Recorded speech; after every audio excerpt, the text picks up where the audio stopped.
Como saben, hoy Norma Piña rindió el que va a ser su último informe de la presidencia de la Suprema Corte de Justicia de la Nación. La verdad es que su discurso, sobre todo en esta parte donde estuvo criticando el génesis de la mal llamada reforma judicial, es digno de que lo escuchen todos. Porque hace una narrativa desde el primer momento en que empezaron los ataques al Poder Judicial.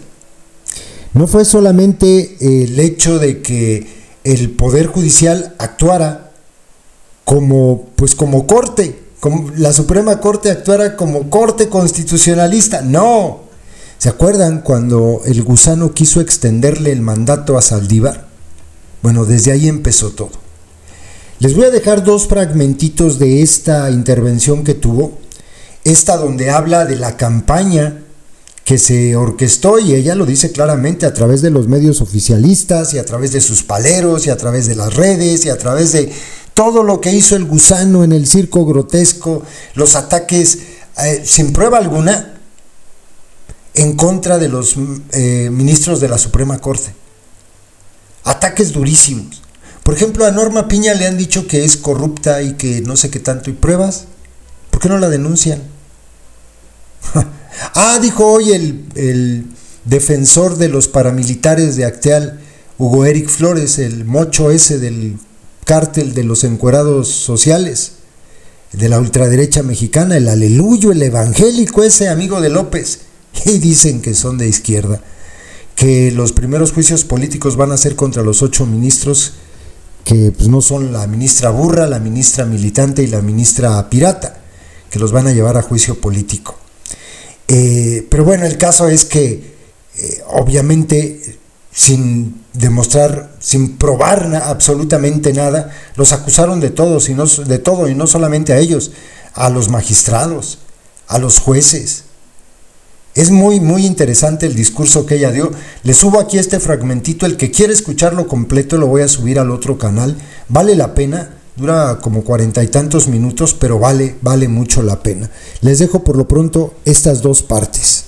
En el periodo comprendido entre el 16 de noviembre de 2023 y el 15 de noviembre de 2024, el Poder Judicial Federal enfrentó un contexto sin precedentes, marcado por la discusión en todos los ámbitos de la vida nacional e incluso internacional de las implicaciones de la reforma judicial, en donde distintas voces destacaron este proceso y la necesidad de llevar a cabo un análisis profundo sobre su impacto en la impartición de justicia y sobre todo en los derechos de las personas.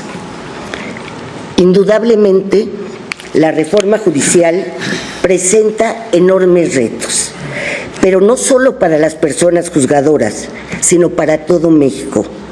Partamos de que estamos ante un escenario prácticamente sin precedentes a nivel mundial.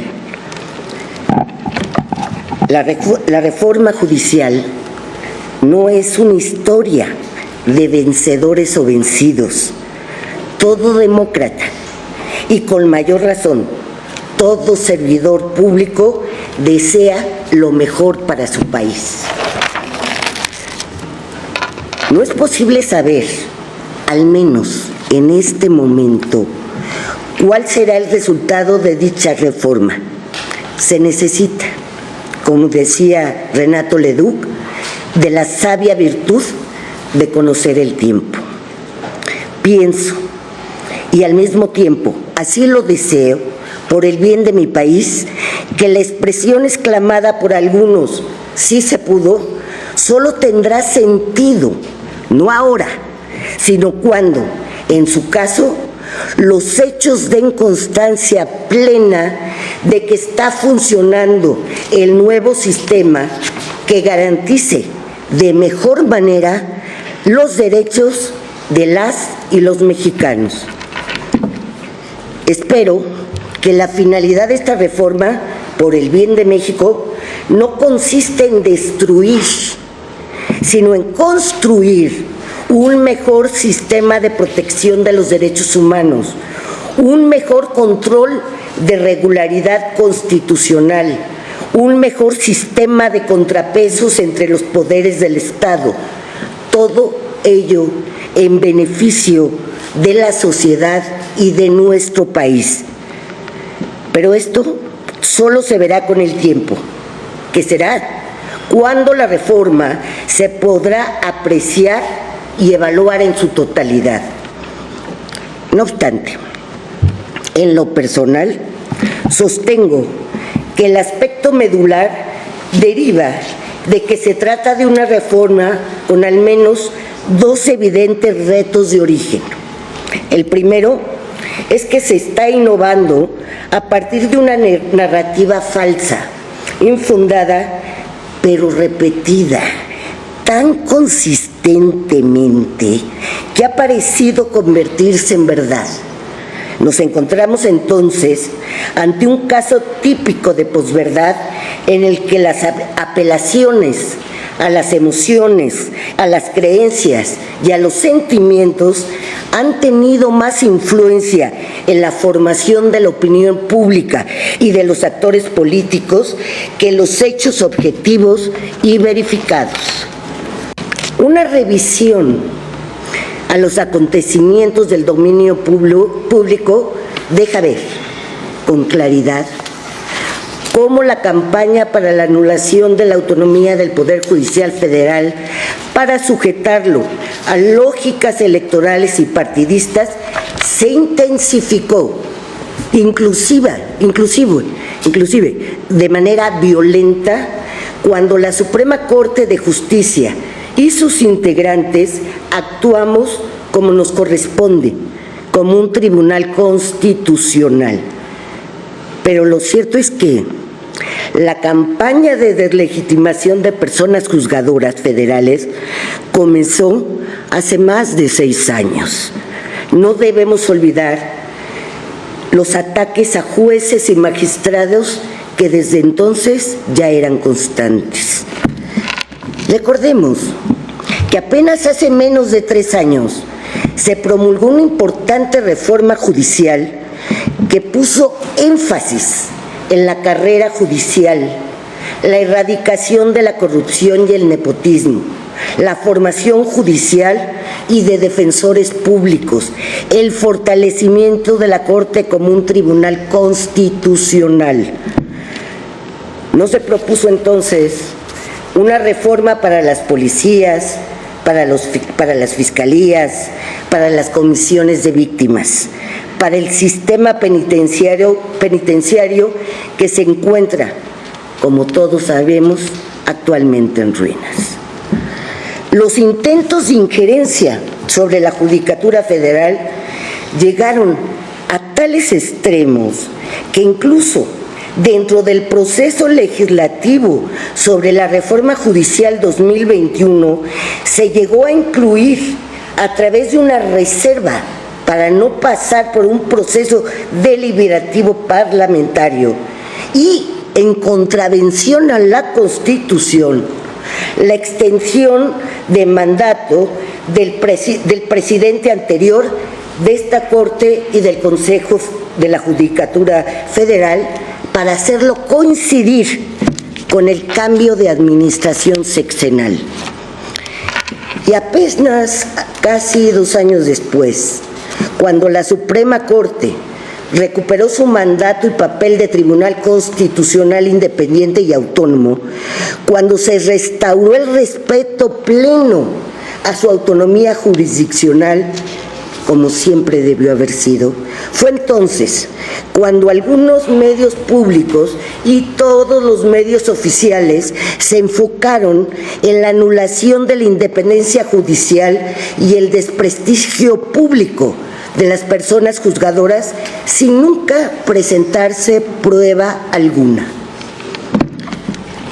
Las coincidencias entre ataques y amenazas a la Judicatura Federal y a sus integrantes y el legítimo ejercicio de nuestra función jurisdiccional se hicieron patentes cuando, frente a decisiones contrarias a los intereses del gobierno, se nos llamó traidores al pueblo. Y abiertamente se nos acusó de no ser parte, como además no debía ser, por no corresponder a cada juzgador, de un proyecto político dominante. ¿A qué casos me refiero? En primer lugar, el caso relativo a la Guardia Nacional en abril de 2023, que fue un punto de quiebre importante que intensificó las amenazas y agresiones hacia los ministros de la Suprema Corte. Esto se dio a partir de la resolución de la acción de inconstitucionalidad 137 de 2022, donde el Pleno invalidó la legislación que, entre otras cosas, ordenaba el traslado del control operativo y administrativo de la Guardia Nacional a la Secretaría de la Defensa Nacional. En segundo lugar, me refiero al decreto presidencial a través del cual se intentaron clasificar como de interés público y seguridad nacional todos los proyectos y las obras que el propio gobierno denominara prioritarios. Tema discutido en mayo de 2023. Como consecuencia de esa declaratoria de seguridad nacional, se exentaron todas las autorizaciones y sistemas de protección en la legislación nacional, incluyendo mecanismos que tutelan derechos fundamentales como la consulta pública, el acceso a la información y las evaluaciones de impactos ambientales y sociales.